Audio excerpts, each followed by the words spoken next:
Jude. Nope. No. Okay. What's going on?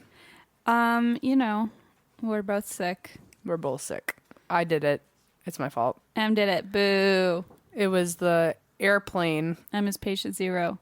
It was my fault going to New York and then coming back and then just not healing.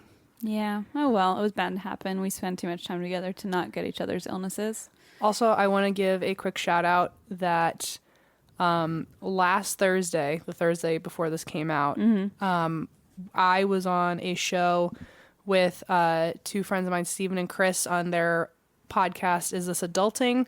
I know we talked about it last week because Christine was on the show, but it was my turn to be there, and it was so much fun, and it was just a good time, so I wanted to give them a shout out and pass along an extra episode of my voice before I was sick. Actually, during me being very sick.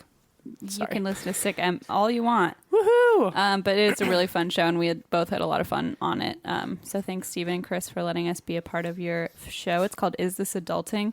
And you can find it anywhere that you listen to podcasts, really, I think. Yeah. I don't know if they're on Spotify, but they're definitely on iTunes, iTunes, Stitcher, etc. Your sons are fighting. Juniper keeps just trying to ride Gio like a horse. And Gio just tries to eat his whole head. Yeah, but they seem to be doing it playfully now instead of actually trying to kill each other. But it just never ends. Get him. No, Em. I mean, don't. I mean, do whatever you want. I need to get these kiddos out. Hold on. Now Uncle Zandy gets to deal with them. Oh, Lord. Anyway, so if you hear in our voices that we're a little down, it's nothing except our health. Yes, it is. I also, let's see, what else? Fun stuff is happening. Well, first of all, this episode is dedicated to Ashley C. on Patreon. Thank you, Ashley C. on Patreon. And I wanted to add also, so thank you, Ashley C., by the way. I also wanted to add that Patreon is apparently vamping up their services and stuff to make it easier for us to give you guys stuff. So I'm really excited about that. And I'm looking into how we can pump out more content to our donors regularly. So that I'm very excited about. This one's about you, Em. What happened? I was texting my friend Renee before our live show, which, by the way, was really fun, guys. So if you were there, thank you for coming. At our last Hollywood Improv show for as far as we know currently. Oh, my God. We haven't announced this on the podcast. We're going to Nashville again. We are. Yeah. August 3rd and August 4th at Zanies. Fuck yeah. We're going to be there. And tickets are already selling really fast. So go get your tickets. Really fast. We're surprised how fast. Also, I don't think we've said on the show that we have extended our stay in DC into November 5th. Yeah. Correct? We have one on November 4th now. So the 5th is sold out, and now we added... 6th is sold out, now we added one to the 5th. To the 5th. On Monday. So if you guys missed your chance for the first one, go get your tickets there. And other shows are coming soon, so we'll announce those shortly. Check out, stay tuned on our social media. That's usually where it comes out first. Yep. So I was texting my friend Renee about our live show beforehand. I don't even know how it came. Oh, I was like, am I wearing too much makeup in this photo? I sent a photo. I was like, am I wearing too much makeup? I don't want to look like a clown. And then I said, sassy as a joke. She listens to the show. And she goes, no, more like Bordeaux Golf. And I was like, what? And she goes, Bordeaux Golf. Wasn't that M's other clown name? And I was like, Board of Golf? Bordeaux Jesus Golf. Christ. And I was like, what the fuck is that? She goes, isn't that what it's called? And I'm like, patio furniture. And she's like...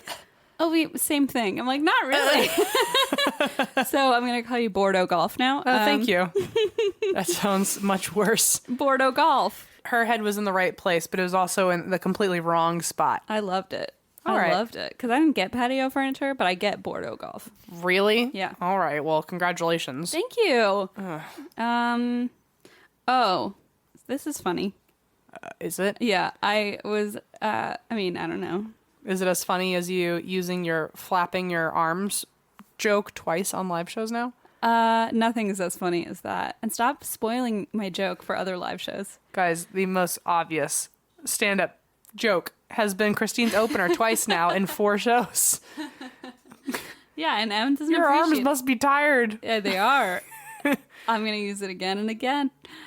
You're welcome, world. All right. So I was emailing to figure out my wedding cake stuff. And there's this bakery in Cincinnati called the Bonbonnerie, and it was across the street from my high school, or like basically where I went to school from age 3 onward. And we always went there. It was like our favorite bakery. It's my mom's favorite bakery. And so when we were looking at wedding cakes, my mom was like, we need to get it from there. Right. So we went and did our cake tasting and stuff. And like, that was literally the first thing we did. It was like more than a year before the wedding. We like picked the cake.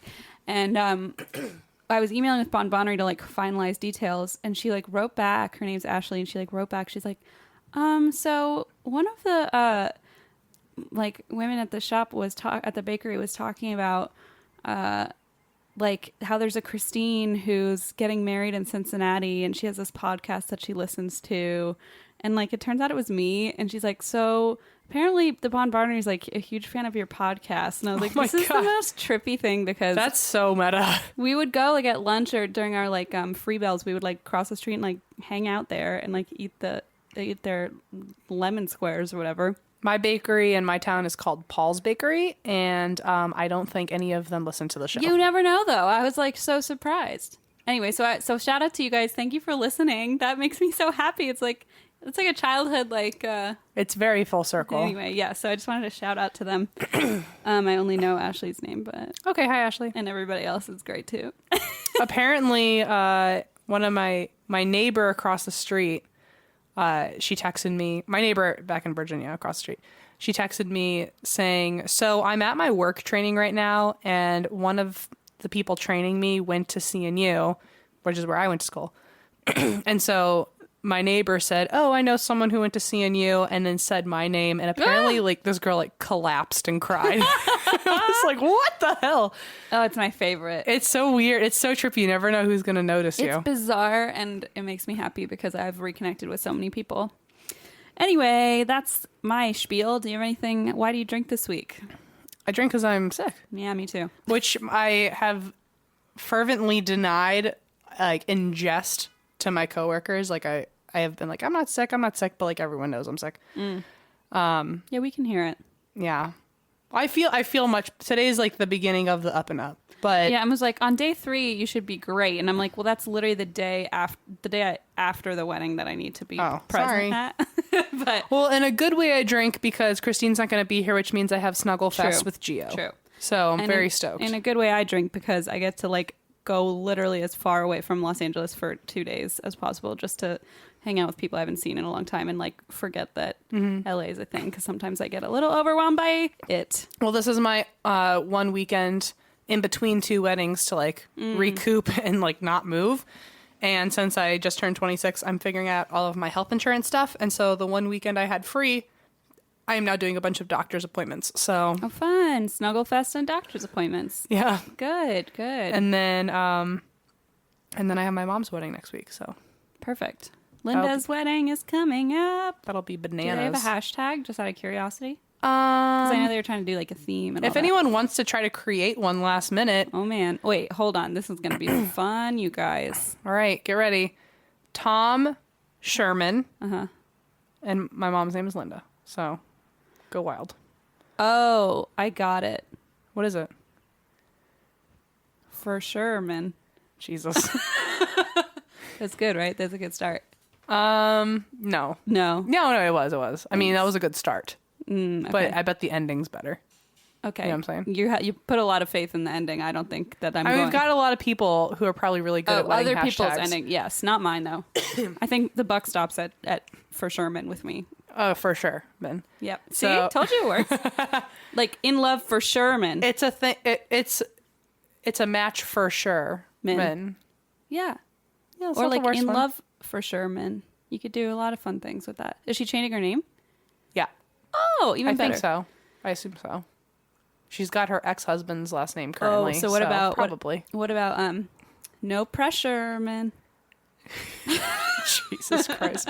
Okay, you guys figure it out. No, I want to figure it out. Okay, Christine's gonna join you guys in the figuring it out. It's gonna be like Tesla. Like in an hour, I'm just gonna scream something about Linda. All right, that's a throwback. Wow. Yeah, that is. Okay. Well, all right. Well, a happy early congratulations to Tom and my mom. We're so happy for you guys. And in advance, good luck to Allison for having to meet all of my extended family at one time. That's the bigger one. So really, I don't know if all of us are going to make it out of there alive. There might be a few of us missing when I get back to LA. So the reckoning. The reckoning. So, for sure, man. Jesus. I mean, I like it. I know you do, and I'm kind of liking it too, just because the proximity effect. I can't stop forcing it upon your weakened brain. It's because I'm sick. I'm not strong right now. Oh, I'm not calling your brain weak because you're not sick. That's what I meant. Oh, okay. Great. Okay. Oh, wow. What a day.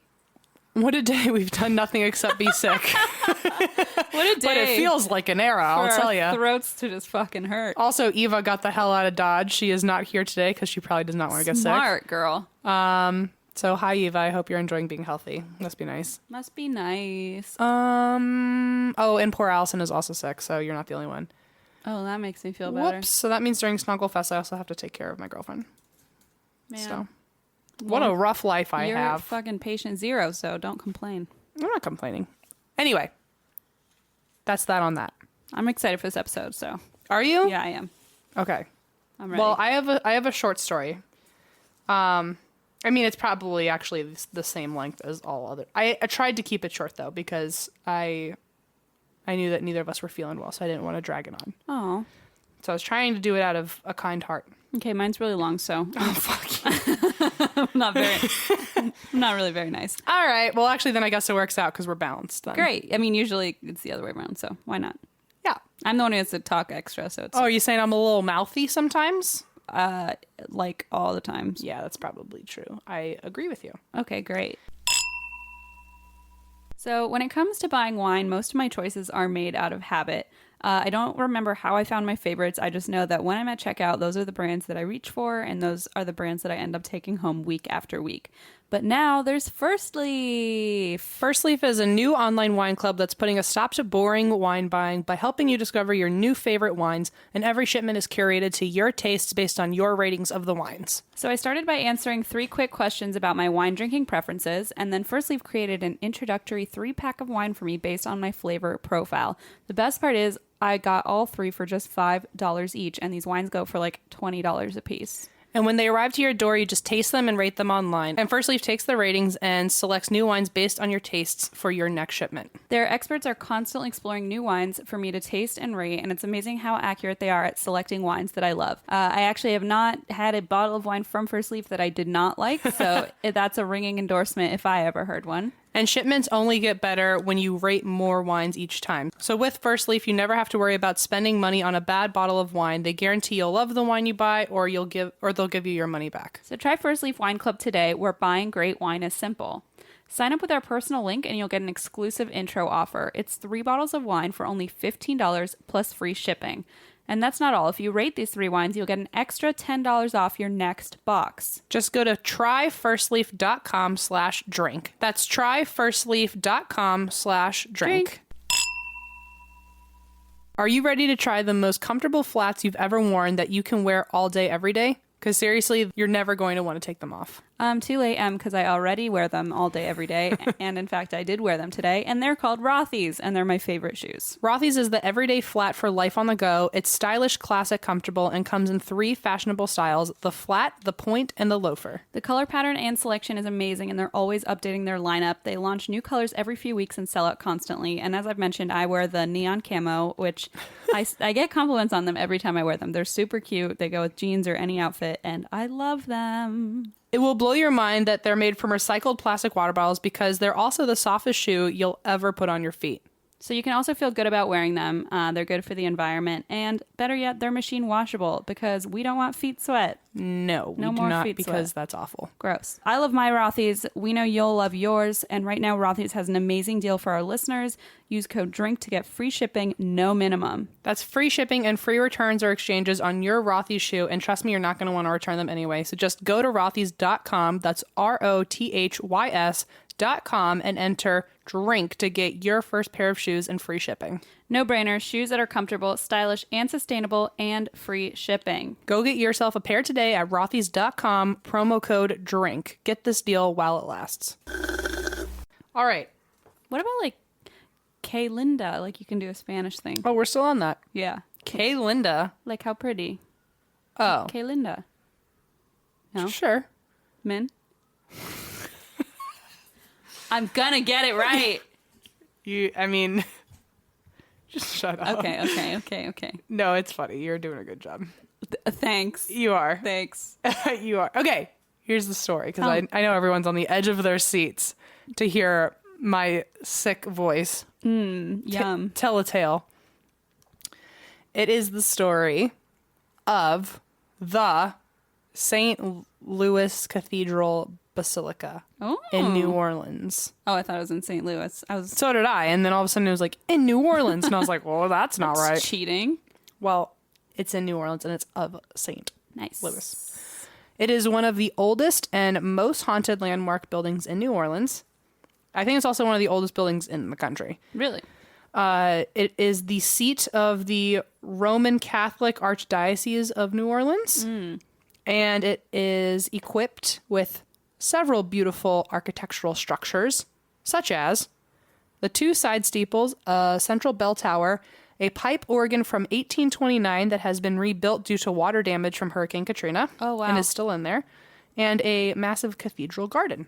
Nice. There have been 4 churches on this land that have been, every time it gets knocked down, they just rebuild it because they persevere. The first church was built in 1718, Okay. long time ago, and it was just a wooden structure, and it was a temporary solution for the town as they were getting bigger and they needed an actual place to go to church. Okay. So it was a wooden structure that they knew they would build upon. 1718? Yes. Holy shit. Okay. Was it called that, like St. Louis? Oh, I guess I think it it was a cathedral back then. St. Louis Shack? I mean, yeah, it was actually a cathedral and a wooden structure from 1718. St. Louis outhouse. Yeah. Mm-hmm. You got it. Where we pray. Right, yeah. Where many do. So the second building, so it was the wooden structure. And then the second one was made of brick and timber in 1727. So not even 10 years later, because it actually got, in 1727, I keep saying 19, sorry. Not even 10 years later, the second one got built out of brick and timber. And it actually stayed for a while, but then by 1788, so just after its 60-year anniversary of standing. Sorry. Everyone keeps yelling at me about my fire alarm that they hear it in the background. Like, we hear it too. No, I know, but people are like, change your batteries. We keep trying to change the batteries and it won't stop beeping. So if anyone understands how to fix it, let me know. And I'm sorry about the beeping, and I hear it, so sorry. That's all. We all have to deal with it together, apparently. Yep.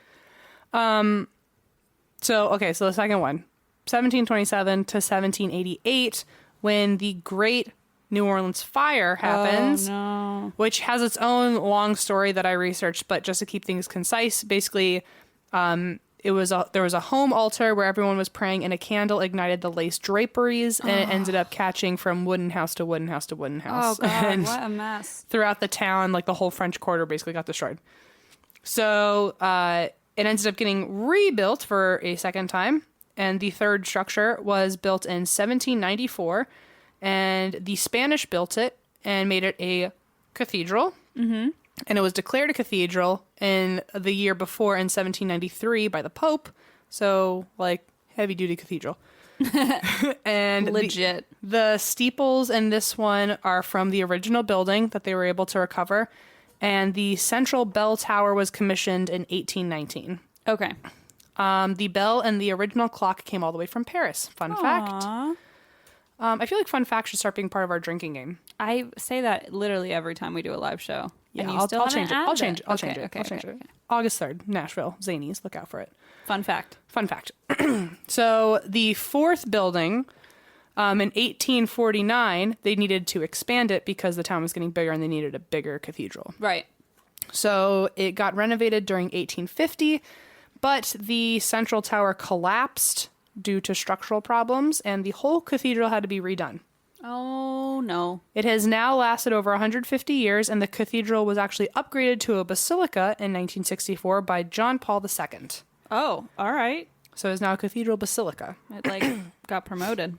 In 1909, so there was still a lot of damage that's happened to it since, but it's structure itself has stayed, and Okay. they've been able to just correct things. So like in 1909, a bomb actually detonated in the cathedral by a, no. quote, religious fanatic. Oh, no. In 1915, there was a New Orleans Category 4 hurricane, and then in 2005, Hurricane Katrina tried to knock it down. Oh, sad. But so they keep rebuilding on this thing. Got it. So that's the history of the building. Here's the history of its characters. Ooh. In 1764, I just wanted to sound really like... Yeah, no, I was in. Did you got it? I was on it. In 1764, the King of France apparently was a dick. He gave the colony of New Orleans to the King of Spain in a treaty agreement, but he neglected to tell anyone. Wait, hold on. Wait. He didn't tell anyone that he gave New Orleans to Spain. I like how back in the day you could just kind of be like, It's like, yeah, it's yours. It's like, don't tell anyone, but like, it's yours. thanks for mowing the lawn. Like, here's New Orleans. What the fuck? How about like for like me, like watching your dog, what do I get? I'll give you Des Moines. Oh, I was hoping for like a Oh, Vegas. do you have something against Des Moines? Oh, no. I just thought maybe like somewhere more populated and touristy would be like the thing. Maybe like a San Diego. You really want all that responsibility? How though? much for a San Fran? You know what I'm saying? Oh man, maybe after the wedding, after you officiate the wedding, That one deserves me a whole Boston. then we talk. Okay. All right. Cool. I'm on it. Anyway, we'll get back to But that. we can't tell anyone. Remember? Oh, you don't tell anyone that I own Seattle now. Yeah. So the Spaniards showed up to New Orleans since it's now theirs. Classic Spaniards. Classic Spain. Am I right? You're right. They arrived in 1766 and took down the French flag and replaced it with a Spanish one. Sorry, I just see I'm walking around like replacing things with their own like Like a picture of me and Gio like high-fiving, but on like a flag. a canvas people at every. Seattle's like, what the fuck is going on? But some cool people in Seattle will be like, M and Gio, I see that. I Okay. see that It's canvas. like if this is the land that they own now, then I'm glad to be part of it. All right. Hey, you're not. I never handed you Geo as part of this deal. No, he's just on my national flag. He's the mascot. You know how everyone's got like a national animal? Like a national mascot. Mm-hmm. Yeah, Gio's mine. Okay, got it. So, you know. I mean, not that I'm surprised. So, Where was I? Oh, yeah. Spain just threw their fucking flag everywhere. So then, all right. So the French are literally just jaw dropped. They're like, what? Why did you do that? This is our land.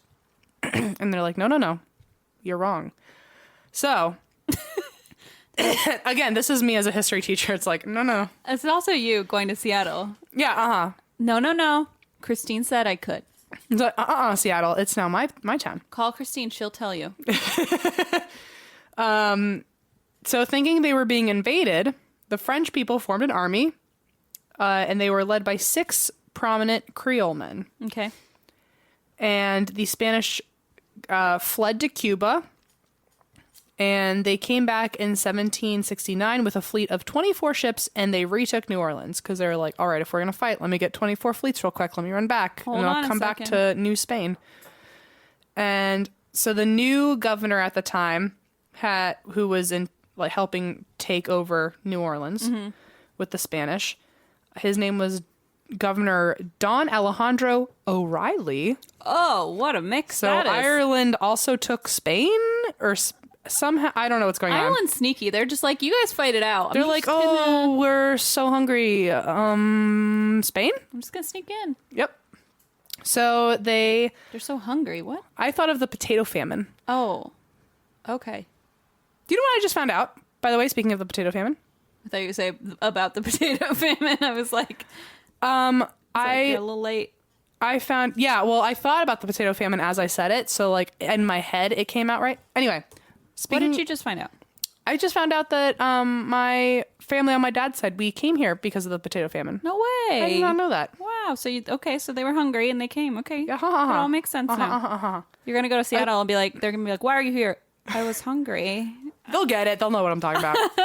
So, Don Alejandro O'Reilly, he had his troops from his 24 ships chase down the 6 Creole leaders of the rebellion and shot them without due process, Oh, that's not good. left their bodies in front of the church, Oh, and forbade anyone from moving the bodies for burial. No. And the bodies rotted on the church steps. That's so fucked. So, Père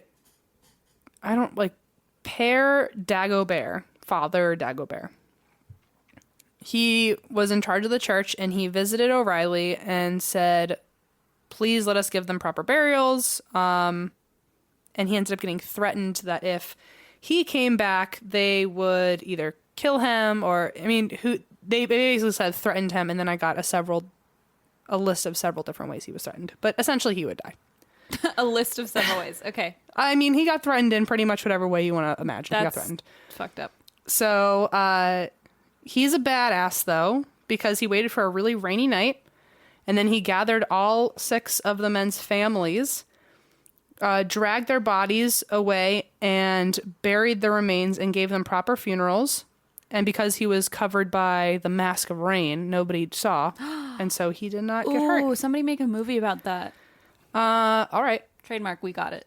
Oh, okay. We'll do it. Don't steal it. It's called Ireland, Boston, Seattle, Spain, France. It's called Potato Famine. We Were Hungry.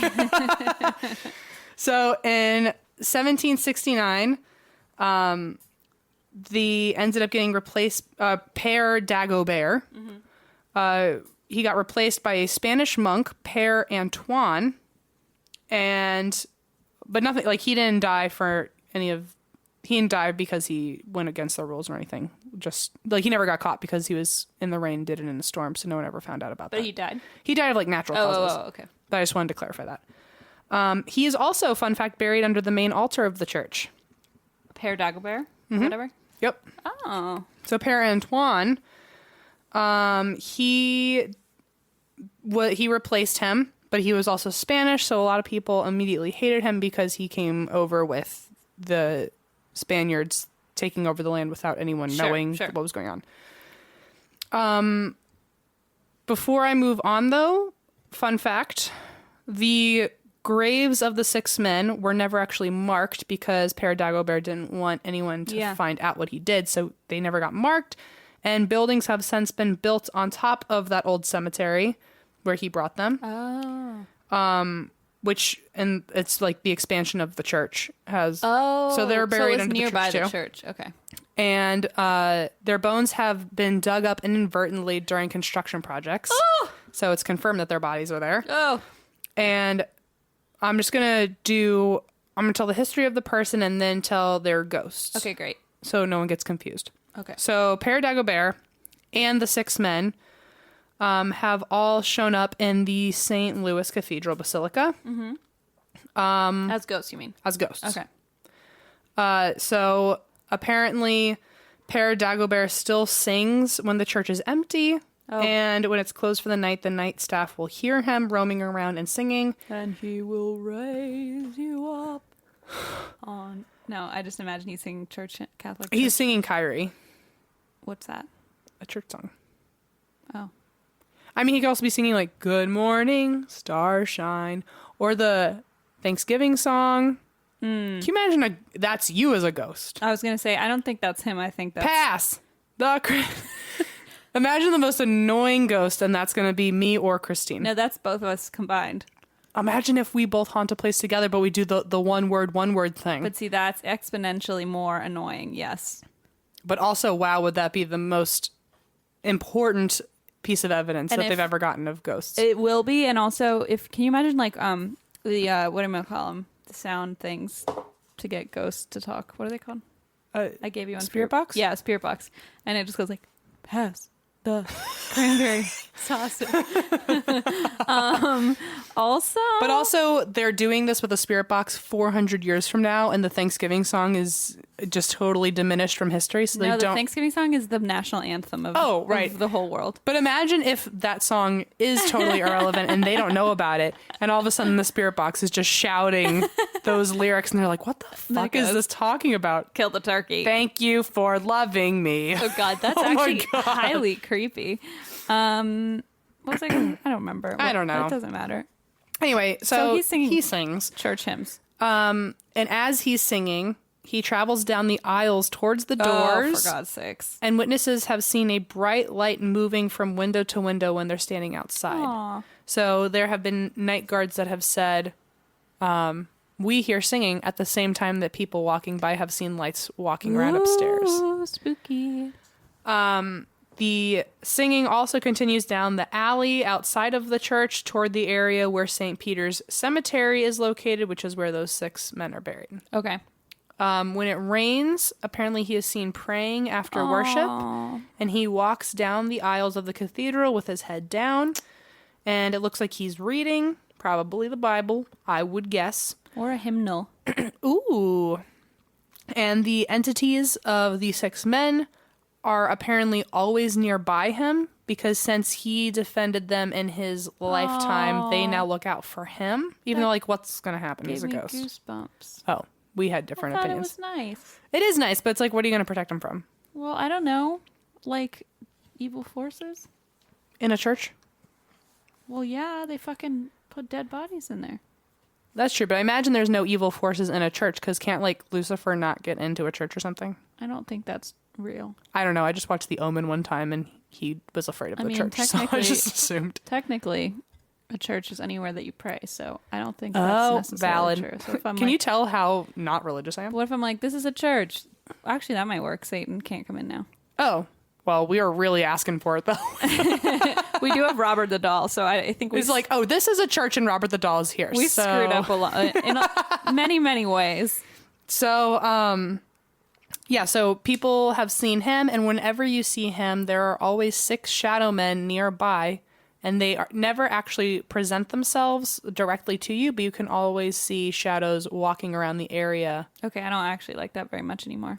So it's the exact phrasing I found online was shyly standing in the corners, never entirely in sight. Okay. So it's like they're kind of as long as hanging around him. They don't want to like harass you or anything. No, they're just like always near him. If you see him, they're nearby. Got it. But they'll never mess with you directly. Okay. So now we're on to Père Antoine. Okay. So, like I said, he was from Spain, so nobody liked him at first, but they also really hated him because he was determined to establish a really harsh level of Catholicism in the church. God. And he was known as quite the bigot. Hated just about everyone for just about every reason. And at some point in his time there, he underwent some sort of spiritual cleanse. He really took a look in the mirror, I guess. And he totally changed. He became a real spiritual leader. He had outreach programs. He worked hard for everyone. In a good way. In a good way. Okay, got it. And, quote, it was widely believed that Père Antoine had been a living saint. He built his own shack to live in with no luxuries, took care of the sick regardless of their religion. Wow. He went without sleep for weeks at a time, spending every hour of the 24 in comforting the stricken, administering last rites and burying the dead. No one, it was declared, ever saw him take food from the beginning of an epidemic to the end. What? So he totally changed. Also rumors he was gay friendly. Okay. Which is a good thing to know because that was completely forever ago. 180 then. Mm-hmm. Okay. So when he died at 81, he was deeply mourned by all of New Orleans and also buried in the cathedral. Okay. Some of his parishioners, is that the right word? Parishioners. Some of his parishioners were also well known in the church, and they have their own ghost stories because they felt incredibly attached, which I will get onto in a little bit, but I just wanted to make you aware of that. Okay. Père Antoine appears when he shows up as a ghost in full body with a flowing white beard, wearing a robe and sandals, and walking around town. So he doesn't just stay in the church. He literally just goes all around New Orleans, and people see him everywhere. What? Isn't that bananas? He sounds like a god impersonator. Yeah, Walking around town. Apparently, people see him everywhere. So, if you ever, are followed by an old man in a black robe and sandals, it might not be someone trying to rob you. It might just be a ghost. But, let's play it safe, and, probably they're trying to rob you. But, also get your pepper spray ready. Yeah, also don't. He also apparently goes up to people in stores and restaurants and, never speaks, but he'll interact with you or like put his hand on your shoulder and then just leave. But everyone recognizes the same person, and he's been around for decades. You know what would be a really great grift is if you just like dressed up that way and wandered around New Orleans and Someone has to pickpocket people. You're like, hello, my son. And then just like, they're like, Yeah. I know that guy. I was like, that's the one. So, yeah. So that's probably what someone does at some Street point. performer. So he has been seen walking down the alley near the church, deep in prayer, reading his books of prayers, and walking through the cathedral garden. Some see him hurrying through the streets of the French Quarter, like he's got to get somewhere now, which I think is hysterical. It's like, where do you got to go so fast? I know. The outhouse where we pray. Oh, right. Cathedral outhouse. Yeah, I forgot. Also, when the children's choir is rehearsing, he is seen sitting in the pews watching. He will even wave to the children if they wave to him. During the holidays, he is seen in the choir loft holding a white candle during Christmas Eve Mass. And he also walks in the aisle with people. People have like witnessed him in like right behind just a group of people. This is giving me like Catholic goosebumps. Well, the worst and the best of kind. Nostalgia. Visitors and locals have both reported seeing an apparition of him in the alley in the early mornings. He's walking by himself, and sometimes people will witness him waving to people who are not there. He is also reported being seen in the garden talking to someone who's not there. And one woman at one point was running through the alley in the early morning, and she tripped and fell. And instead of hitting the ground, two arms caught her of a black-robed man with a white beard and sandals. And she was the only person in the alley. She would have absolutely seen him. But as she was falling, just two arms just showed up out of nowhere. Holy shit. Lifted her up, and he said nothing as he helped her gain her balance. And when she dusted herself off and looked up to thank him, he was already gone. But she was in the middle of an alley, so she would have seen him walking away. What the fuck?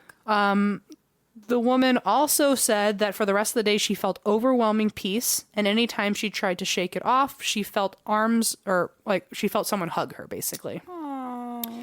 A guy who works for a nearby cigar shop actually saw him walk into the store and stare at him and pray. Like, play for his soul. Like, oh my God. Like, don't sell any more Can you imagine if a ghost is praying for you? Tobacco is not your friend. The store clerk didn't know what to do and said, do you want a cigar? He said, take one, they're free. And so Père Antoine, also, am I saying it right? Antoine. Yeah. Antoine? No, friend. Antoine. Yes, you're good. I just want to make sure. Because someone's going to... I know it's not... Antoine. I know it's not that, but I just... Who knows? You are... I know. Okay, so Père Antoine's ghost... Listen, after Dr. Carrot, I'm just always nervous. Père Antoine's ghost then took the cigar. Oh, she's living it up. And apparently the store clerk blinked and he was gone with the cigar. So he just like took it to heaven. He just was like, oh, this was the final touch. He's going to sneak that to heaven and won't tell God and smoke it in the corner. Apparently, if you take pictures down the alley by the church, some have gotten a silhouette of an older man with a long white beard walking towards them. Oh, man. So the next one I'm going to talk about, her name, people might know her. She is known as the Voodoo Queen, Marie Laveau. Yep.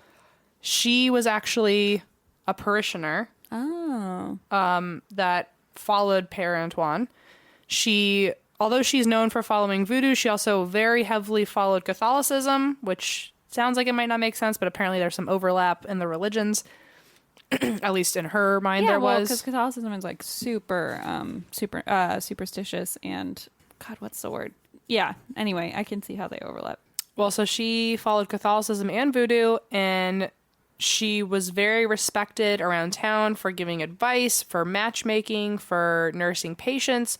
Although, because it was voodoo, a lot of people thought, oh, it's not matchmaking, she's putting a spell on someone to love me. Or, oh, she's not nursing a patient, she's healing them and curing them through magic. Or, oh, she's not giving us advice, she's, like, manipulating us with some sort of voodoo. Like, it to some people, it came off really bad, and to other people, they were like, I don't care, it works. She's doing good. I'm just gonna rock it. Right. So she was a devout Catholic and worked with Père Antoine in his ministry when he was doing all the good stuff. So when he was working with the poor and the sick, she was there most of the time, did a whole bunch of good in her life.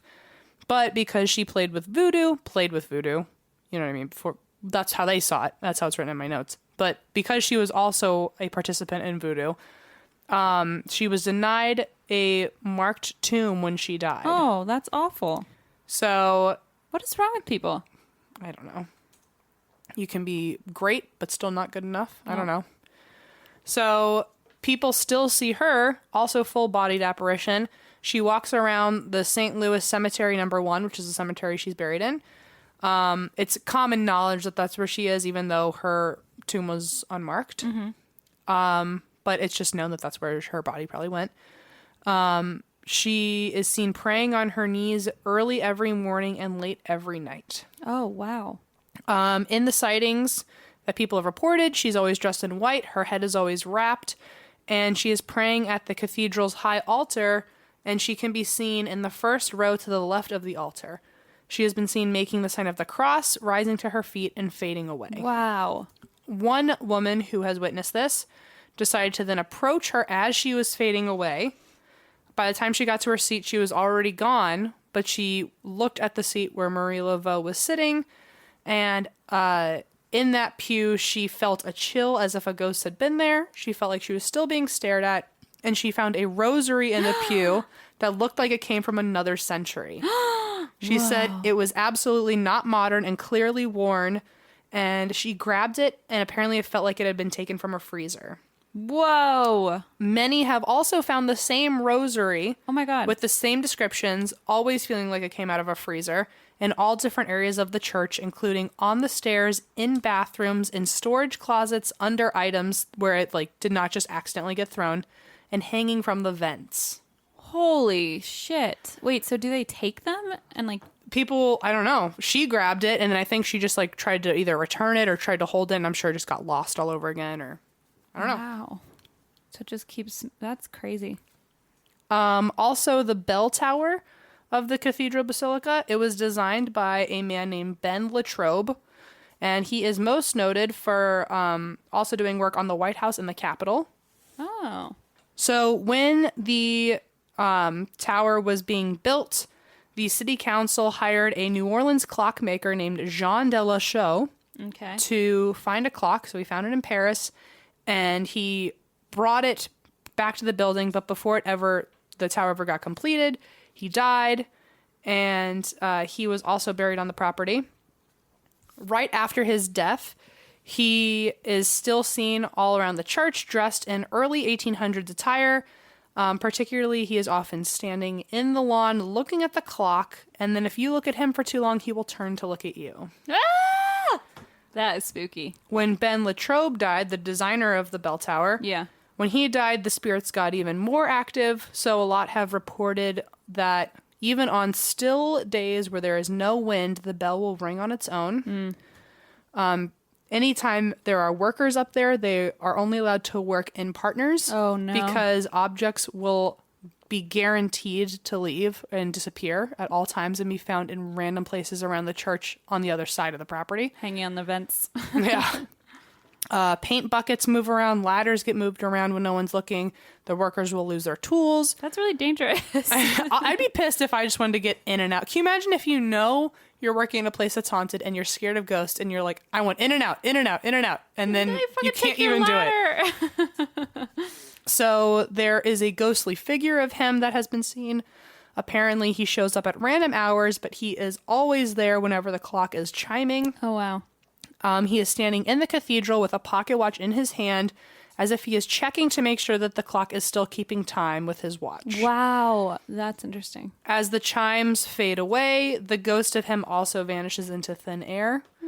And apparently there is still a strange energy that is felt around the area whenever the bells chime. It feels like electricity, and you're being stared at very intensely. Oh, I don't like that.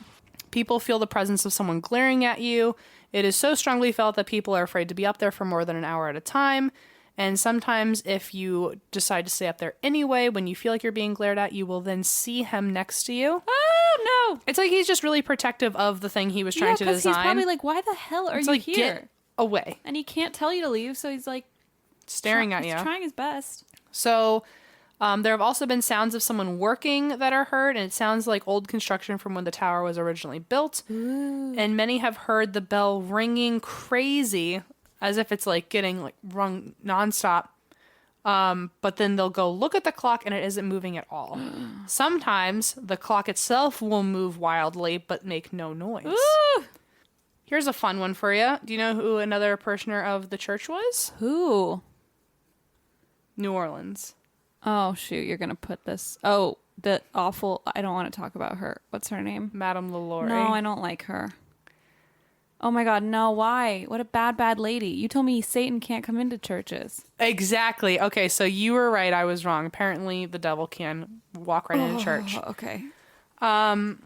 So you can go find the episode where I talked about the LaLaurie mansion in great detail. I'll tell you it's number 19 because I remember how traumatic it was for most of our listeners. And this us. is the epilogue to that story because Okay. she, if you remember, she was driven out of her house. Right. And people say she died in Paris. Okay. Supposedly after that, she was shipped back to New Orleans, her remains were, and she was buried in an unmarked grave in St. Louis Cemetery No. 1, which is the one right next to her. So, she has also been spotted in the church. She's been spotted pacing back and forth in front of the confessionals, and witnesses have seen her in the third row pew, kneeling and fervently praying. Huh. Yeah, I know. She needs it. Gazing up at the central altar, clearly holding back tears. Some hear her scream in sorrow and begging God to help her. I'm imagining, like, I don't know if this is like she's playing out something that happened, like if she keeps reenacting a part of her life where she's begging for help so she stops doing what she's doing, or maybe she's begging for help currently to like get her out of purgatory. Right, like she's suffering in the afterlife. That's really interesting. So, so they don't, clearly they don't know, but those are the two theories. Clearly no one's helped her yet, I guess. She is also seen by the organ loft, looks down at you, and sometimes looks very angry and frustrated. Some think that she wants to communicate with the living, but she does not know how to, and you can only hear her sobbing. We should bring a spirit box there. Well, we should not go anywhere where where Madame LaLaurie was. Bad idea. Sometimes there is no apparition and only the sound of soft weeping that can be heard through the vaults. And there is also, whenever you hear her crying, a series of disembodied faces that will stare back at you from behind the bathroom mirrors. Oh no, that's out of a horror movie. It's not just one. It's apparently several faces. The mirrors? You can be by yourself in the mirror, looking into the mirror, and there's several faces when you hear her crying. Fuck that. Also, a theory is that all those faces are the people that she hurt. Oh my God, she's crying, and oh my god. The cries can be heard. Obviously, there are several cold spots. There are orbs when you say her name. Someone will also force your hands together as if they're asking you to pray. And then a theory is that she is asking you to pray for her. Which, like, fuck you. You're the last person I'm ever going to pray for. Excuse me. Apparently, also, when you're kneeling to pray, you can feel hands on your shoulders and your forehead. And some have gone to side rooms where they hear meetings and service, and then they get there and the room is entirely empty. The lights are off and the door is locked. Creepy. Shadows will follow you, and if they run into you, apparently you feel like you stepped into a freezer. And people with old-fashioned clothing are seen sitting amongst living churchgoers. How crazy would that be? Some will say, and most of these some are mediums, some will say the church is overcrowded, especially during Christmas services, so overcrowded that they can't even move or find a seat. And then when they report that to people, others will say it was the normal amount of people that were always there, and it was easy to find a seat, and it was not overcrowded at all. What? So especially during Christmas services, like all of a sudden all these spirits come up and are attending church with you. What? And you can't see it unless you know. Certain people see it. Yeah, got it. Which, by the way, I have a friend who's a medium, and she has reported the same thing, not at this church, but at other churches. She was there for, like, I guess her communion or something, and nobody was really there, but she remembers, like, literally being like sardines, like a can of sardines bumping into people, saying I'm sorry a bunch of times because she couldn't get through the path of people. And afterwards, she was like, I couldn't even see what was going on. Like, there were so many people there. I was like just jammed there, and I kept losing you guys. Like, you kept getting separated from me. And her parents were like, what are you talking about? You kept saying sorry to the air around you. Yeah.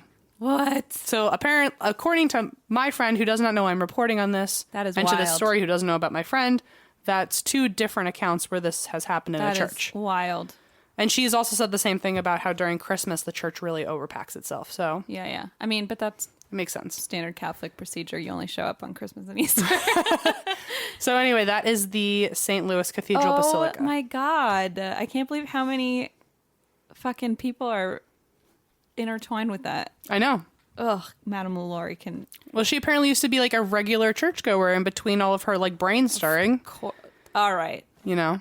Yeah, I know. She would take a day and go to church and cleanse herself, spiritually. You got to pray a little bit. And see how good that worked? She's now haunting the church. For God's sakes.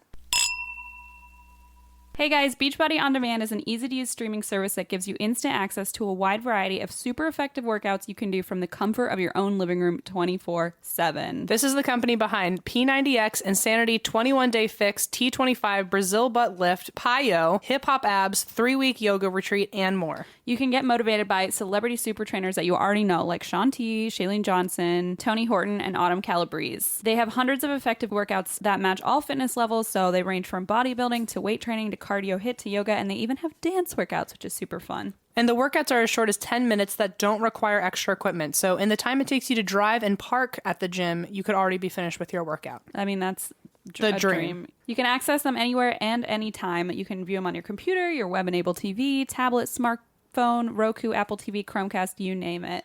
And you can join over 1 million people currently on Beachbody On Demand. So I love T25. It's 25 minutes a day.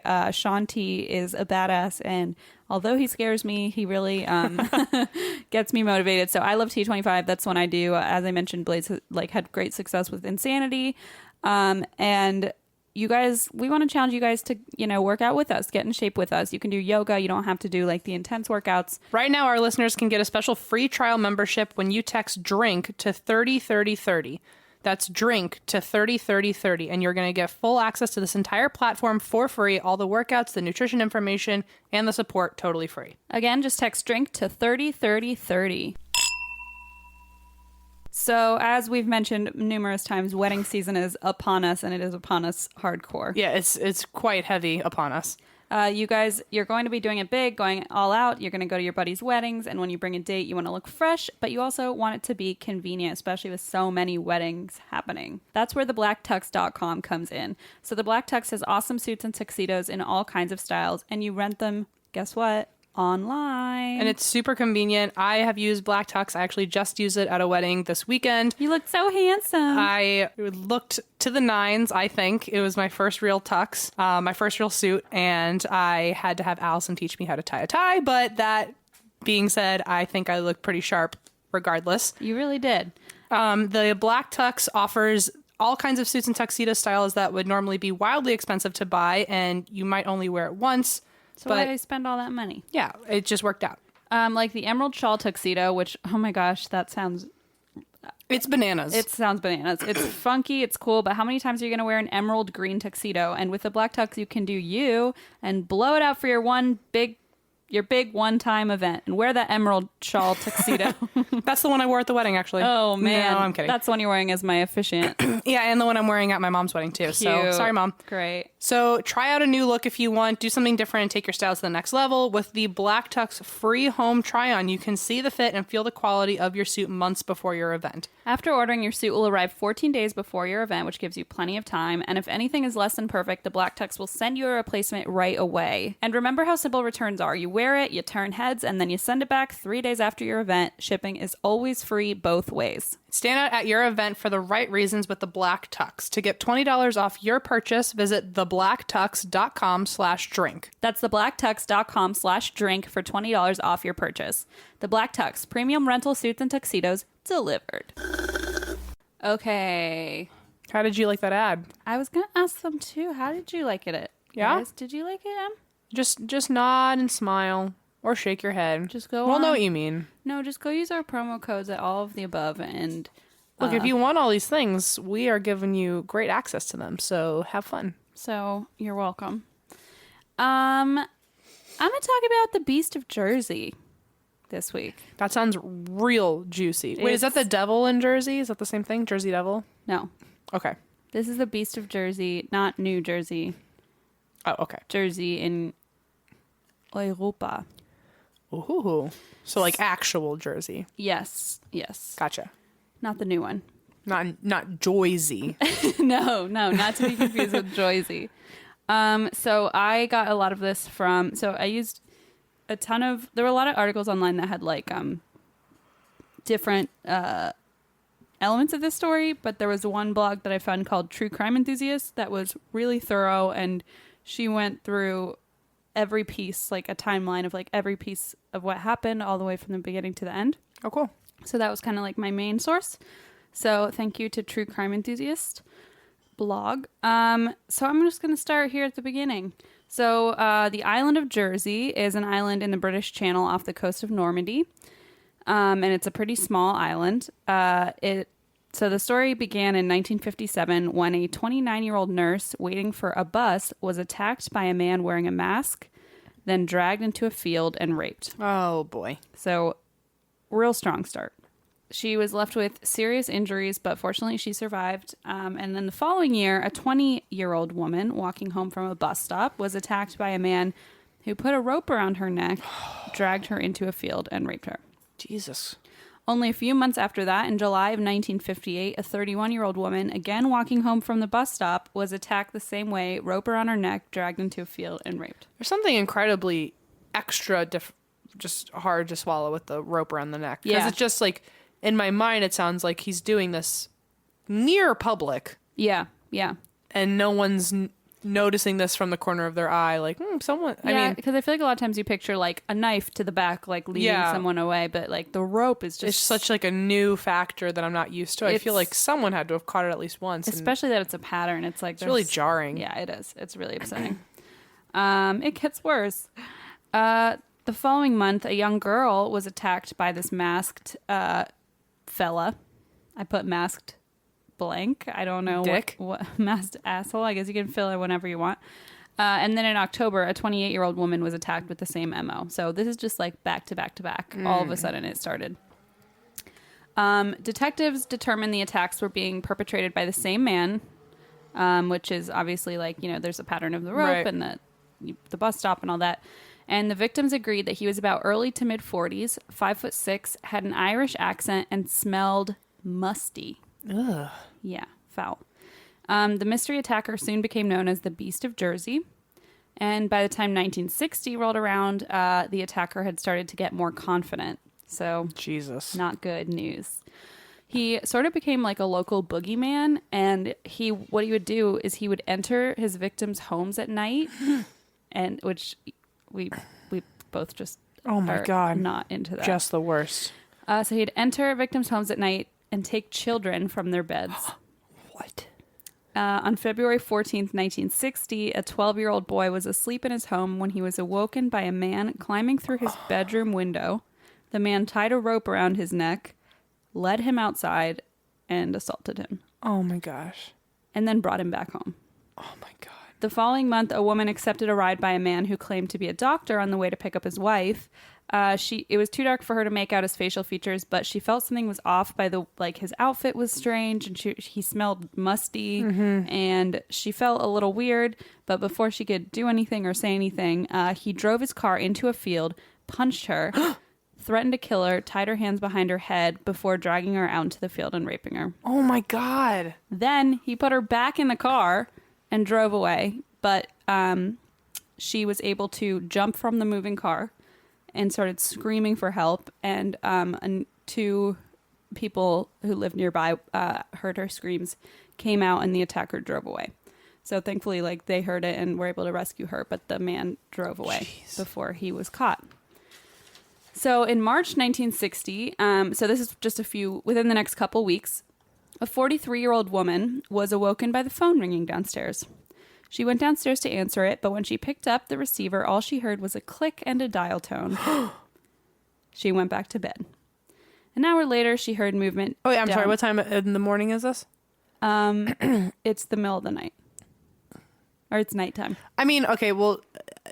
She's in bed, so... Right. I mean, I feel like if you're in bed and you get a phone call that does that, even back when it was like the peak of landlines, like you should still be scared. Currently, it's like it has an extra level of fear for me because nobody uses a landline anymore, so it's already got that kind of like eerie... Yeah. But I mean, keep in mind, they're like way out in the country. Like, this is a small, small island. But you're right. And also, but like, what are you going to do? I know, but you can't call the police. I wouldn't go back to sleep. I'd be fair. I'd be ready to never sleep again. But you know, I mean, it happens. Like, I guess so. Because you don't have caller ID, so it could be like, oh, someone. But even on my cell phone right now, if someone called and hung up, I would be. Yeah, but it's also like you eerie. have caller ID now. So like, what if she was like, oh, maybe it's my husband who's at work, and then. Or maybe someone got I know. Or like a wrong number, like just hang up. You're right. I would just already be like, also maybe just because we have a true crime podcast. Well, and also I'm just primed to like. But it's also such a horror movie element, and I feel like back then that's not what people think. It's just such a prime. And back then it's like 1960. Like no one's thinking like, oh, the murderer's gonna call my phone. But yeah, just as I'm hearing it, I'm just. Oh, it's incredibly creepy. It's like the creepiest possible thing to have happen, especially in this context. So yeah, all she heard was a click and a dial tone, so she was like, all right, went back to bed. An hour later, she heard a sound downstairs. She went downstairs to investigate, and as soon as she reached the bottom of the staircase, the lights went out. And no. She heard someone in the living room. Oh, no. She fumbled around in the dark looking for the phone, but someone had cut the phone line. Suddenly, in the dark, a man grabbed her and demanded money. Unfortunately, the woman's 14-year-old daughter had heard the commotion and was coming downstairs to investigate what was going on. Oh, no. So the man paused his attack on the woman, so she immediately ran outside to start screaming to her neighbors to call the police. And as soon as she got back to the house, she found her daughter was still alive but had been brutally raped in the time that she was gone. Why did she leave the house with her daughter and the guy? Because she was screaming for someone to call the police because her phone line was cut. Gotcha. So she's like screaming for help. Right, and then moments later she comes back. And the man was gone. In April, a 14-year-old girl woke up in her bedroom to see a man wearing a strange mask standing at the foot of her bed. 3 months later, an 8-year-old boy was abducted from his bed by a man in a raincoat. He was raped and then was left on the doorstep. And that was July, and the attacks suddenly stopped, but not forever, just for like a time period. The following year, a 12-year-old boy, an 11-year-old boy, and an 11-year-old girl had all been taken from their homes and brutally sexually assaulted. Oh, my God. At this point, the Beast of Jersey has been at large for 3 years. The police are nearer to catching him. And the pressure was obviously on the police because this is a really small area. And, like, they're like, how the hell have we not been able to catch this guy? So what they did is they called for help from Scotland Yard's murder squad. As you know, I love the game Scotland Yard. Some people have have reached out to me about that. Apparently, 99% of the world does not know what that is. So Scotland Yard got involved. The people of Jersey were warned to keep an eye out for the man, whom they called the Beast, and they were given the following information to keep an eye out for, like, their neighbors, their friends, coworkers, etc. They were told he always strikes at night, seemingly only during a full moon. He's about 40 to 45 years old. He often wears a thigh-length jacket or raincoat with a distinct musty smell. He always covers his face, oftentimes with a disfigured rubber mask and a black wig. He also creates wristbands with nails sticking out of them like spikes, as well as shoulder pads with nails in them, presumably so that anyone who tries to grab him would get injured. So again, like I said, the island of Jersey, not a big community. It was assumed that somebody in the area would recognize this person. Like pretty specific. Yeah. Like rubber mask, black wig, and nails sticking out of his shoulders. Like I know. Specific. Jeez. So basically what Scotland Yard did is they questioned every single man with a criminal record in the entire community. Might as well start somewhere. We're still not able to catch him. The only good part of all this is that because they were involved, the attack stopped for 2 years, presumably out of fear of getting caught. But this guy couldn't hold off forever, and in April of 1963, he attacked a 9-year-old boy, then an 11, then a 10, and then a 16-year-old. So he just went on like a crazy spree. Excuse me. After this, the attacks died down again for 2 years. And in 1966, the Jersey police force received a letter from someone claiming to be the Beast of Jersey. Oh my God. That's confidence to think you're not going to get caught speaking to them directly. Just like writing a fucking letter. Jesus they always Christ. do this shit too. All right, I'm going to read you the letter. My dear sir, I think that it is just the time to tell you that you are just wasting your time, as every time I have done what I always intended to do, and remember, it will not stop at this, but I will be fair to you and give you a chance. I have never had much out of this life, but I intend to get everything I can now. I have always wanted to do the perfect crime. I have done this, but this time let the moon shine very bright in September, because this time it must be perfect. Not one, but two. I am not a maniac by a long shot, but I like to play with you people. Oh my God. You will hear from me before September, and I will give you all the clues just to see if you can catch me. Yours very sincerely, Wait and See. Again, the amount of stubborn confidence it must take for like, I will give you every clue possible to find me. I want you to try to find me. You cannot find me. Yeah. Is just revolting. It's horrifying. And like, how frustrated must they be? Like, they haven't been able to catch him after years and years and years. This better have a good fucking ending, because I'm over this. It seemed likely that it was the Beast because, so he said in the letter, you'll hear from me before September, and I'll give you all the clues. There was a savage rape on a 15-year-old girl in August 1966, just as the letter had promised. The attack mirrored the previous ones, but this time there was a new detail to the attack. The attacker had left strange, get ready for it, long scratches on the victim's torso that were evenly spaced out and completely parallel. Ew. And she's 12. Oh my God. Oh, I'm sorry, 15. Jesus. There were no attacks for the following 3 years. So he did that, then did the creepy nail scratches down her torso. Was it mentioned in the letter that he was going to hold off for 3 years? No, he just said, this crime will be perfect. I will do it by moonlight, blah, blah, blah, before September. And then there were no attacks for 3 years. But in August 1970, a 13-year-old boy was awakened in his bed by a flashlight shining in his face. The attacker took the boy to a field behind his house, placed his raincoat on the ground, made the boy remove his pajamas, and then sexually assaulted him. Oh my God. The attacker then told him to remain quiet, quote, because if you don't, someone will harm your mother and father. Oh my God. So the poor boy, he was dropped off he was in his backyard. So he went home and he managed to keep quiet until the next morning, but he was so shaken, obviously, that his parents were like, what the hell is going on?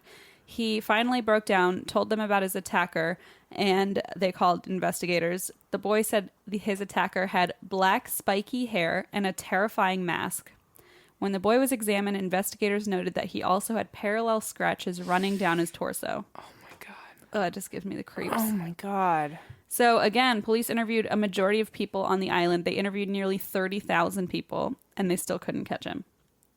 But this is where the turntables, as Michael Scott would say.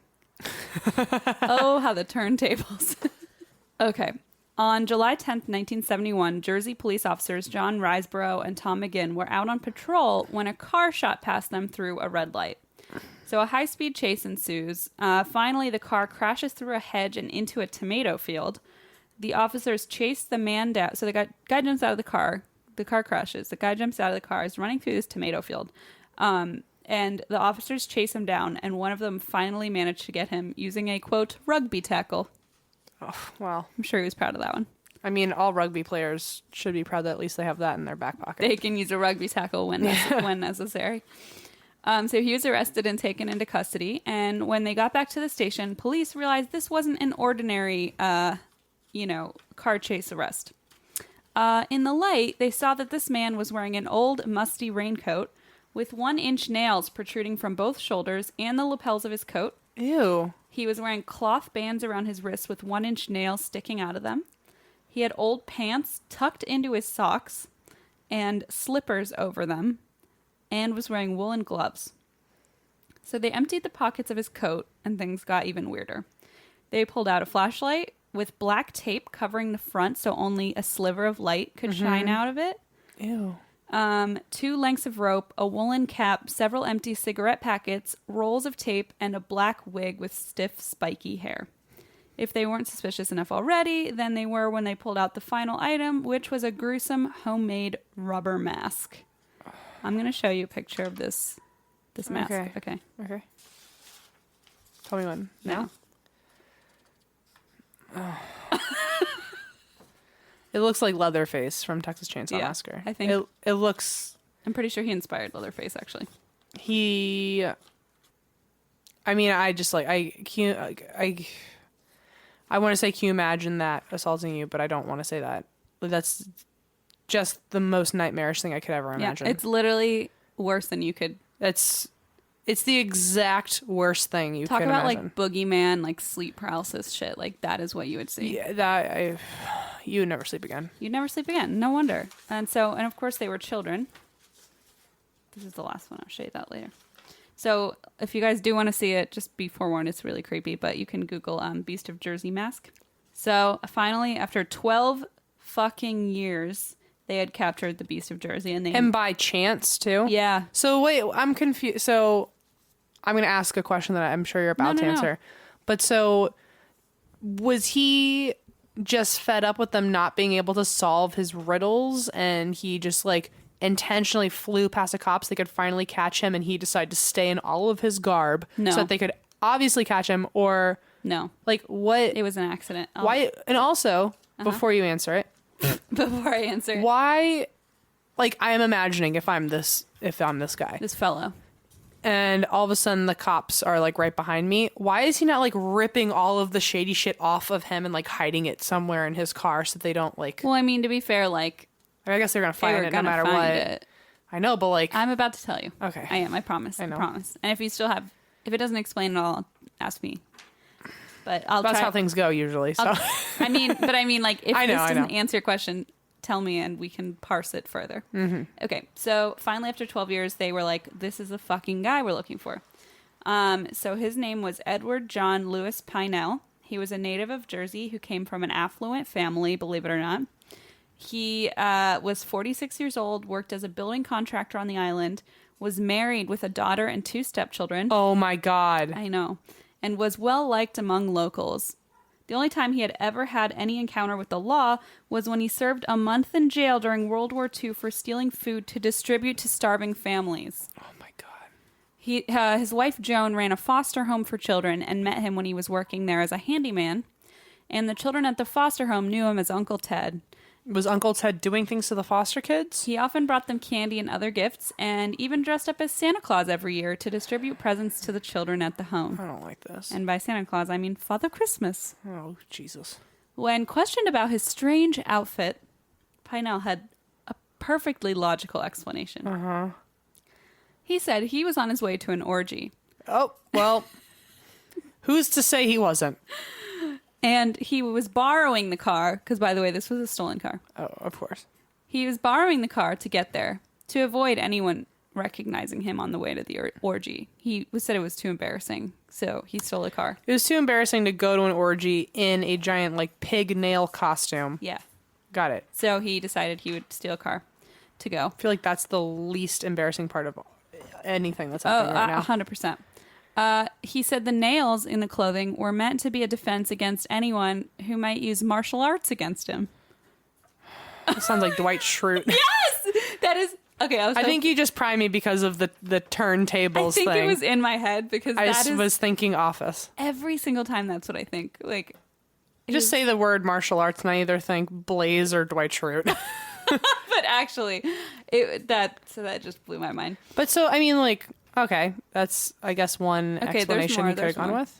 Oh, yeah, okay. So he refused to say anything about the mask and the wig, but they noticed that there were adhesive tape marks on his face, on his skin, meaning that he had worn the mask at some point that evening. I see. So he was locked up for the night while police were like, we're going to search this dude's home to make sure. Because they were like, we know it's the guy, but we need to... I hope they find the weirdest shit in this house. Just buckle up, man. Oh my God. So his house was even creepier than you'd is. fucking expect. I mean, I feel like nothing in the world is creepier than he is, but Okay, what's it? his house is like the house. Also, the house that his wife and children are in. Thank you. The house of a guy who's married and has 3 kids. And they all just grew up with whatever's in this house, thinking it's normal. This is what's happening. In Pannell's bedroom, they found a secret room that he had built, which smelled extremely musty. Inside the room hung several articles of old clothing, including an old raincoat, homemade wigs and hats, and fake eyebrows. Oh my God. There was a camera hanging on a hook and several photographs of various houses around Jersey. And I'm assuming his wife did not know about this room. I will tell you. Oh my God. There were also several items of black magic paraphernalia, including a homemade altar to Satan. Oh my God. Behind heavy red curtains. Oh my God. It is now believed he would sacrifice small animals and perform a blood ritual on the night of his attacks to prepare. On full moons, Yeah, too. yeah. Jesus. Okay. Yeah. Okay. Pannell was eventually charged on 13 counts, including rape. Okay, I guess I didn't add this in here, but about his wife. Let me see. No, I guess I didn't add it. So yeah, I will answer that. So apparently he and his wife had they were married, but they were like pretty much separated. So he actually like built his own wing of the house, and he was like, "This is where I live now." Like they like lived in separate bedrooms basically. And she never went into the kids never went into his part. No. Also confident of him to just trust that nobody was gonna look into his place. Because I know if my parents were staying in different parts of the house, I'd be going into both parts of the house. Yeah. That was a bold move to assume no one was gonna check in on what he built himself. And also the room, like his bedroom was normal-ish, but like there was like this weird secret attachment. So Okay. it wasn't like it was out in the open. Right. But I mean, yeah, it's weird as fuck. Okay. And I mean, I don't know how old his kids were. They could have been grown. I don't know Okay. any details about that. But he and his wife were pretty much fully separated. Like they didn't. Got it. They were in a technical marriage, I guess. So Pannell was eventually charged on 13 counts, including rape, indecent assault, and sodomy against 6 victims, with all but 1 being a minor. His trial in November 1971 revealed an obsession with black magic and an obsession with one of the most evil men in history, whose name is French, who I will now try to pronounce, so sorry in advance. Gilles de Rais? Gilles de Rais? De Rais. Gilles de Rais. Okay, so Gilles de Rais. And Pannell claimed to be a distant descendant of his. Do you know who that guy is? Gilles de Rais. Okay, so he was this notorious 15th century French nobleman and occultist who was likely the inspiration of the famous legend of Bluebeard. So what he would do, so this guy was like real, and he would lure children to his castle and then offer them to the devil as human sacrifices. Oh my God. Yeah. So this Pannell apparently had an obsession with him and believed he was a distant descendant of his. Oh my God. So they tried to plead insanity, but his defense team tried to plead insanity. It did not work. Instead, they revealed just how clever and cunning he really was, which is fascinating. So when they went through his stuff, like the photographs of houses he had earmarked them as targets of where children lived. And he sometimes sometimes plotted out for years which houses he would attack. So like years in advance, he would start Oh my gosh. like earmarking these houses. Like when the kid's 3 and they're like, oh, when the kid's 6. Yeah, like shit like that. Oh my God. And that's also how imagine like your house is a target like right now. Yeah, for years and you don't even know it. Oh my God. Okay. And that also explained how he knew exactly which room to go to and how not to disturb like the parents. So he would like know exactly where the parents slept. He would know which window was to the kids' room, and he would like map all of this out, sometimes years in advance, to be able to get in and out quickly. He then kept the photographs as trophies, and he would fake an Irish accent while committing the attacks. Makes sense with the Irish thing. So people didn't think he was a local. So that was also very interesting, even though he was a Jersey native. And he dropped cigarette packets, because a lot of them said, oh yeah, he had, like, he would leave cigarettes lying around or empty packs, even though he was a non-smoker. So these were all red herrings that he left for the police, which also helped to like elude the police. He was very boastful of his crimes, as we know by that letter that he wrote. It was confirmed, his wife confirmed that it was his handwriting, so it was him who had sent the letter. The mask apparently was designed not only to disguise him, but also to intentionally inflict terror on the children. So he literally got off on like fucking terrorizing the kids with this creepy mask. Oh my God. And the wig. The nails in the raincoat were placed in the exact position so that if someone tried to grab him, like a parent, like somebody, or even a police officer tried to grab his shoulder, or parent, it would harm them, especially like with his arm. So if someone tried to grab his arm, it would cut them. Right. On November 29th, 1971, was the day of his trial. After 38 minutes, the jury reached a guilty verdict on all charges, and he was sentenced to 30 years in jail. That's disgusting. I roll. Also, why only 6 victims? Like, how many people did he officially... So many. Because why are they only charging him on, like, 6 people? I actually have no idea. Maybe that's how... I feel like that happens a lot. Maybe it's just that's how many people, like, they could get for sure evidence on. Sometimes they do them... I know sometimes they do them in, like, groups. I don't know. I really don't know. That's wild, because, wow, he should have been getting tried for, like, 30 people. And they were children. Like... A majority of them were children. Oh my gosh. Which is just so disturbing. And especially because they know, like, he attacked all these women at the beginning and stuff. Yeah. So I don't know what happened with that. I'm not sure. Okay. So he's put in prison for 30 years. But, you know, as you might guess, he was a model prisoner.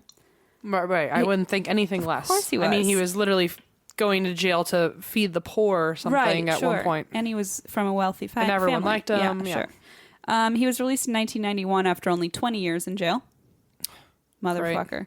He then had the gall to return to Jersey to his home. And obviously local feeling was not pleasant. Not pleasant. They did not enjoy it. They hounded him out, basically, and he moved to the Isle of Wight nearby, where he died of a heart attack 3 years later. Thank God. Since his death, there have been unsubstantiated reports that Pannell was involved in child abuse concerned with the notorious Haute de la Garenne children's home, which was like a really famous scandal in France. I believe it was in France. Basically, like this huge child abuse scandal. It's believed he was involved in that. There was evidence that he prowled the halls and rooms there and at the La Preference home, which is his wife's, what's the word? Like an orphanage, like a care home for kids, which was run by his mother-in-law and his wife during the 1960s. Kids would say that he would often wander the halls in his mask and sometimes climb through the windows and just prowl around. And so, like, wait, this was happening while he was married to that woman. Yeah. And the kids would go to her and be like, your husband is climbing through windows in that mask again. And she'd just be like, oh, that's him. So she technically, like, ran the place, but I don't think she was, like, the one kids would go to. And also, this was, like, a time when they were probably like, what the fuck are you talking about? A scary man's climbing through your window? Like, right. Your imagination. It just wasn't that. Yeah. And it became a scandal later. And they started to connect it. Is there a reason at all for, like, their separation? Because I'm hoping it's, like, she found out he was, like, actually climbing through windows and shit. I don't know. Because actually what I read was that when they first started investigating him, she was like, he would never hurt a child. Like, she was, like, adamant about it. Even though she said, weird. Yeah, that's his handwriting and we're separated. She was like, he would never hurt a child. So who knows if she, like, really didn't know or if she was just, like... Imagine being his kid. Yeah. Oh, my God. So, a former resident of the home in the 1960s, known only now as Mr. D, gave evidence saying that Pannell had on numerous occasions crept into the home at night. Oh, and also it happened a lot at night. So he would just do it when he was, like, out. And his wife also said, oh, he travels a lot. And he also has, like, a lot of, like, he goes on walks a lot at night. Like, she was, like, either deluded or, you know. Really just super naive. Yeah. Had on numerous occasions crept into the home at night through the windows dressed in a raincoat and gloves, and that he had used chloroform to drug the children, remove them from their beds, abuse them, and then return them to their beds. This is a quote from Mr. D. Quote, the landing had a flickering light all the time, and you used to see these eyes appear at the top of the landing, even though it was pitch black. I'm sure whoever was doing it was going in one of these cubby holes, crawling around there in the room, and this went on quite regularly. I saw his face staring at me, and I now think it was Edward Pannell. One night I fell asleep, and I felt a presence in there, and it was Pannell stood staring at me. He had some kind of mask on him. The Pannell's house was so eerie. When we were doing the outer building, you would see cats strung up, and you would actually see him strangling the cats. Oh, I just couldn't stay there any longer. I always sensed that Pannell was evil. You just sensed that something pure evil was going on in that place. I'm sorry. So I know I keep like going back to this, the wife. I know I keep doing it. But so like there's reports of like people knew he was strangling cats and she's also just ignoring that.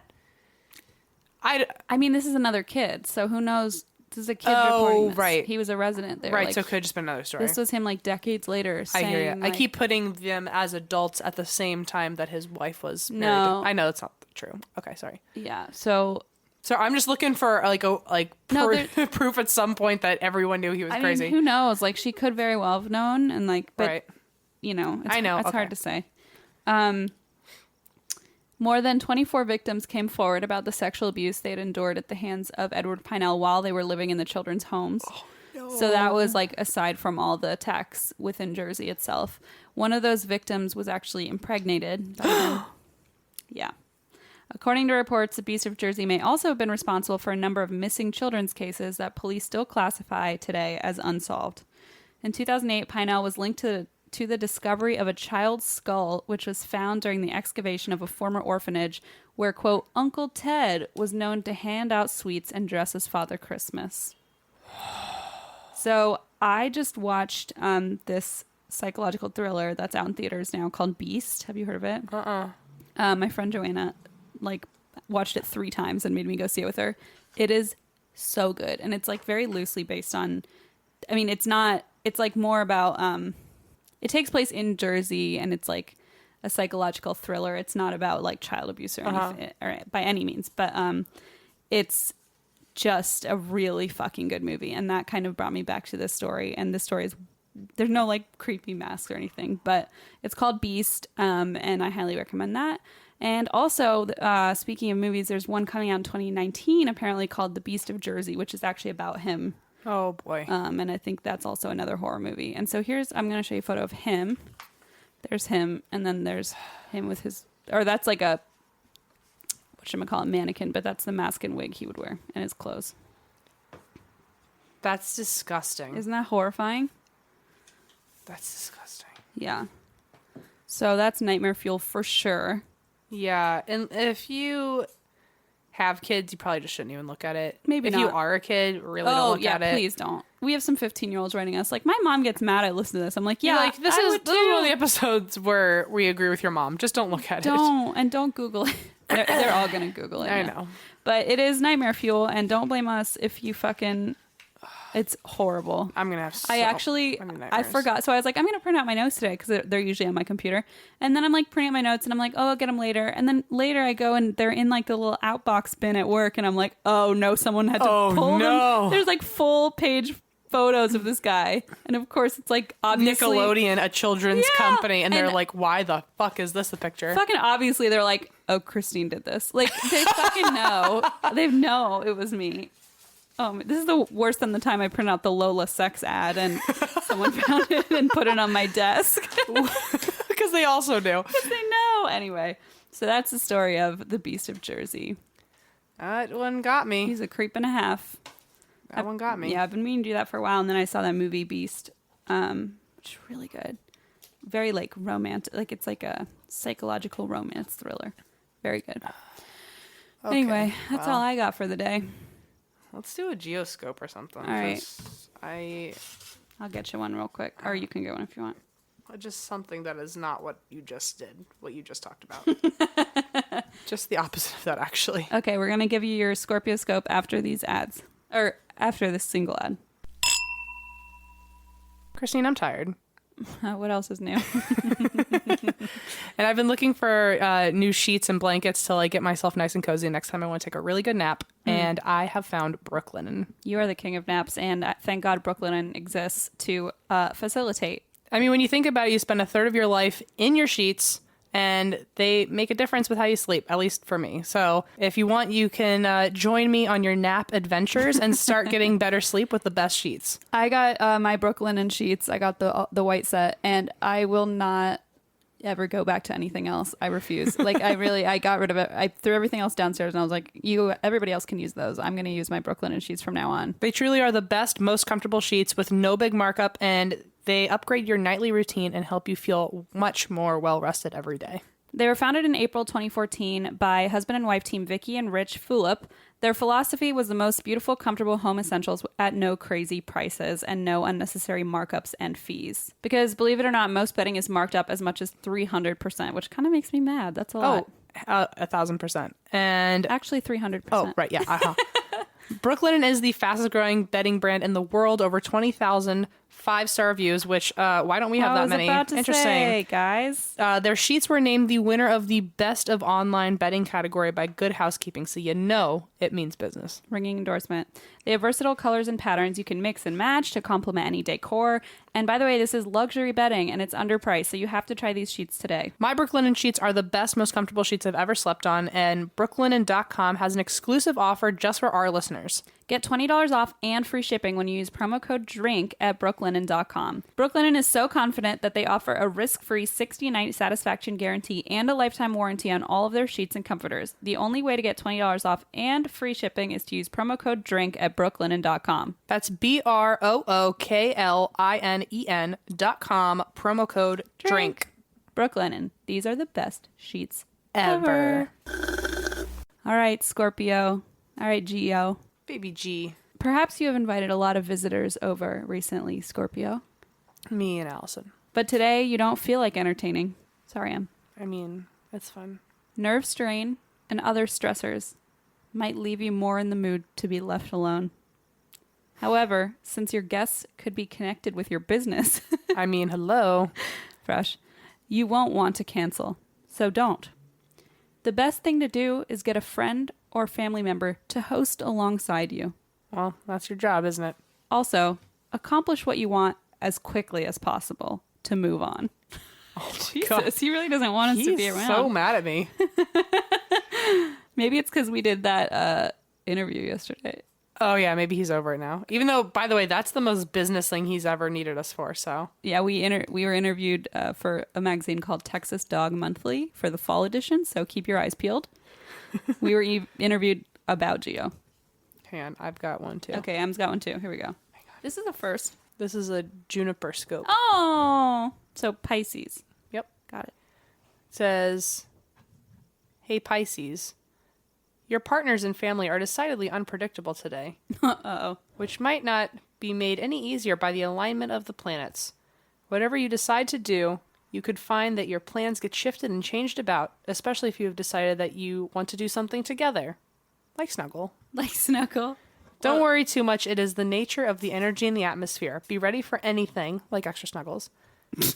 And you could get a wonderful surprise. Like one big snuggle. All the snuggles. Or like Geo's food. Yeah. So there's Juniper's horoscope. Aww. All right. So basically they just get a lot of snuggles is the moral of the story. Yeah. All right. All right, so that's that, I guess. That's that, guys. Check out our tour page. It's at that'swhywedrink.com and then hit tour, and you should see our tour dates. I recently updated them. We have an extra DC show in the works, running out of tickets as well. That'll be our last DC show, so buy tickets now. We've got some Nashville shows coming up even sooner in August. Beep, boop, bop. Is that it? Mm-hmm. All right. You do your spiel, I guess. You can find us on Facebook, Twitter, Instagram, and Patreon at ATWWD Podcast. You can also find our website, and that's why we drink.com. You can find our store at and that's why we drink.bigcartel.com, where we are regularly putting out new merch. We have a email, and that's why we drink at gmail.com, where you can send in your personal true crime and paranormal stories, because we put out a new listeners episode at the first of every month. And lovely Eva has been on top of that, so thank you, Eva, for that. Fresh reminder, we are also not doing a Facebook Live this month. Oh, yeah. We instead had CK do an extra listener story for our Patreon listeners. Yep. It's just been a wild ride for the month of June, so but we will be back on it for July. Yep. We are also putting out a listeners, not just our listeners videos, but a fan mail video during every month. So check that out soon. And that's on Patreon. It's on Patreon. And also tomorrow I'm posting our, well, it'll be out when this comes out, but our birthday gift exchange video on Patreon as well. Yes. And I think that's it. All right. And That's why we drink. love you guys. Bye.